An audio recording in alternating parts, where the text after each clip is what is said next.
This is the Real Health Black Men podcast, where we empower men to take control of their health. We provide vital information and build community support. Join us as we discuss everything from major health challenges to mental wellness to physical fitness. So if you're ready to level up your health and your life, you're in the right place. Let's get started.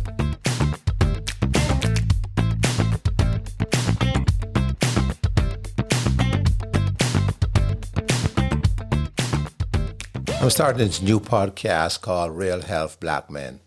And somebody asked, well, why did you do this? Why is this important?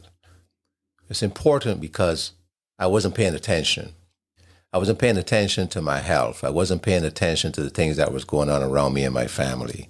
I was living my life like most of us live. We grow up, we have fun, we go to school, and we go to college or technical school, we get jobs, we have a family.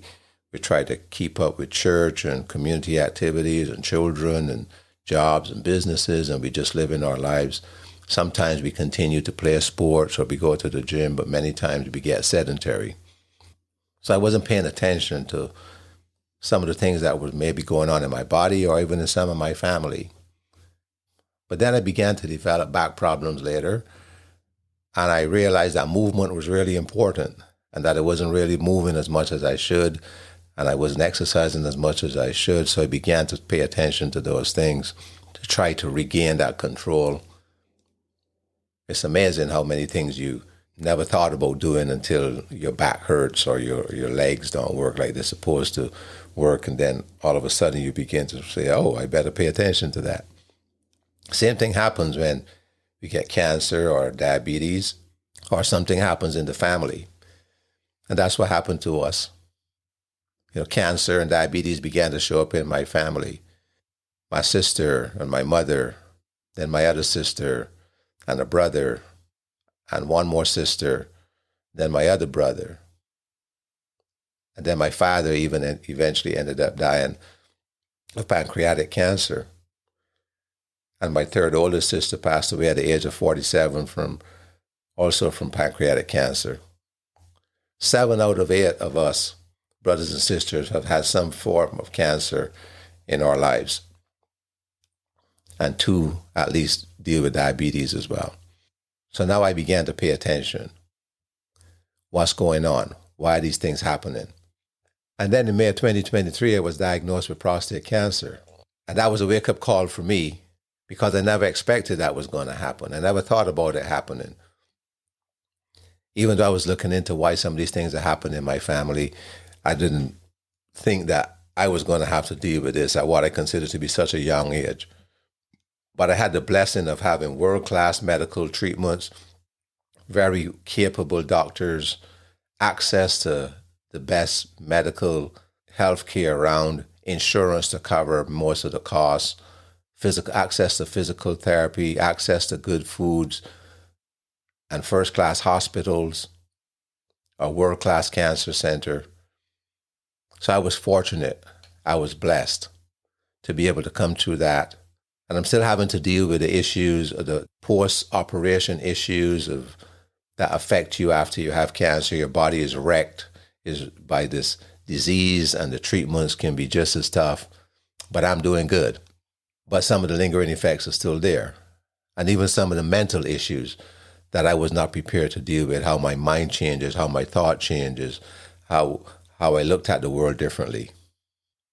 So I was able to join a Black men support group that meets around the country every 2 weeks. And that has been such a help to me to dealing with some of the post effects of having to be a cancer survivor. And I'm glad that I can say that I'm a cancer survivor. So I started to pay more attention, and I started to do some research as to why these things were happening, not just to me, but to other people.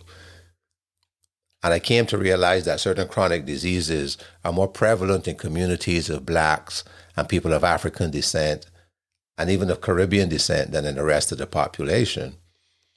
And that built my curiosity as to why that's happening.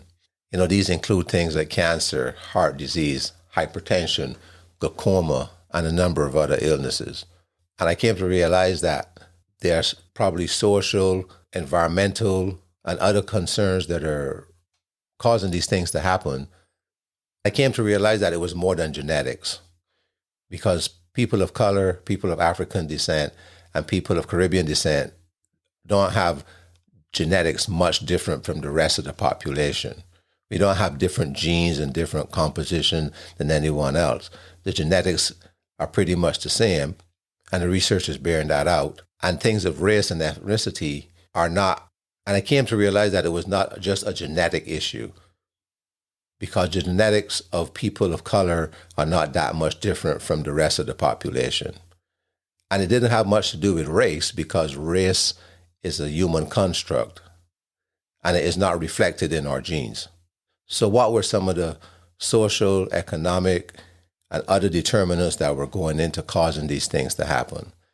And I came to realize that there was lots of research going on, and there were many people out there besides me who were curious about this, who were a lot smarter, a lot more technical, and who were doing some really good research that I wanted to share with other people. And as I told my story to other people and to other friends, I had more people coming and asking, well, how did you deal with this? How did you deal with that? Who did you go to? Talking about different aspects of pre-diagnosis and diagnosis and post-diagnosis and living life after having had cancer. And I realized that there was a void in our community about the knowledge that we need to have to take control of our healthcare and take control of our health. And health is different than healthcare. And we're going to talk about that in our episodes coming up. What does it mean to be healthy? And what does it mean to have healthcare? Two different things. But I also came to realize that some of these illnesses can be avoided or slowed down, and many can be treated successfully if diagnosed early and if access to high quality medical treatment and healthcare was available. Access to facilities and people and treatments that are now becoming common in our society. I also realized that many in our community were not aware of these factors, and were also not aware that there are options available to them, and that every day new treatments are being discovered that could save our lives and extend our lives and help us to live fully, in spite of the fact that we may find, or a family member may find, that they're dealing with a serious illness. We don't have to die from things that are curable if we can detect them early and if we can get good treatment. Also came to realize that mental health issues were prevalent in our community, but we're not openly talking about it, and it's frequently not spoken about, and there's still some shame about it. I also came to realize that it's more common than I thought.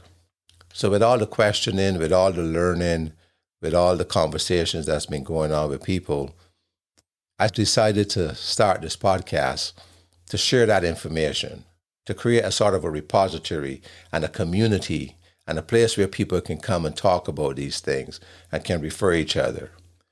We want to get the message out that there's hope, that we can live full lives, that even though we may have a medical situation, even though we may face a challenge, there are options and there are people out there to help us, and there are things that we may not even know about until we talk to each other, to build the strength of the community, use the strength of the community to help us deal with the situations that we face. We want to increase awareness, and we want to improve knowledge and to reduce stereotypes that we might have been brought up with or we might have heard about. And yes, there have been some challenges in the medical community when it comes to people of color, but there are many people out there addressing these. And today is not like it was in the past. We still have a long way to go, but today there's hope, and there's treatments, and there's support, and there's opportunities for us to be able to deal with these things in honest and ethical ways.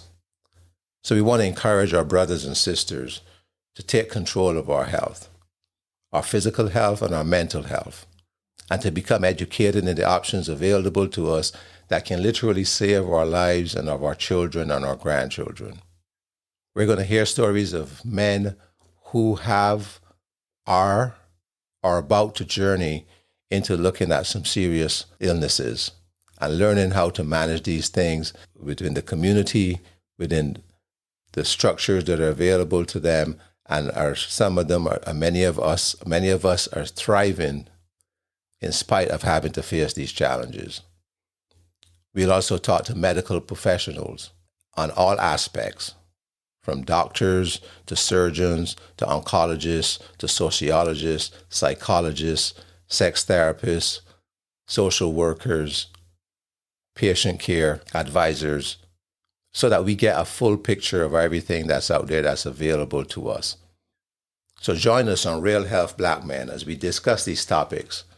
And we hope that by doing this, we'll be able to possibly save a life or to help people get knowledge so that they can start seeing their doctors, they can find out things early, they can understand the numbers that are given to us so that we can know what it is to be healthy and what it is to thrive, what it is to be successful.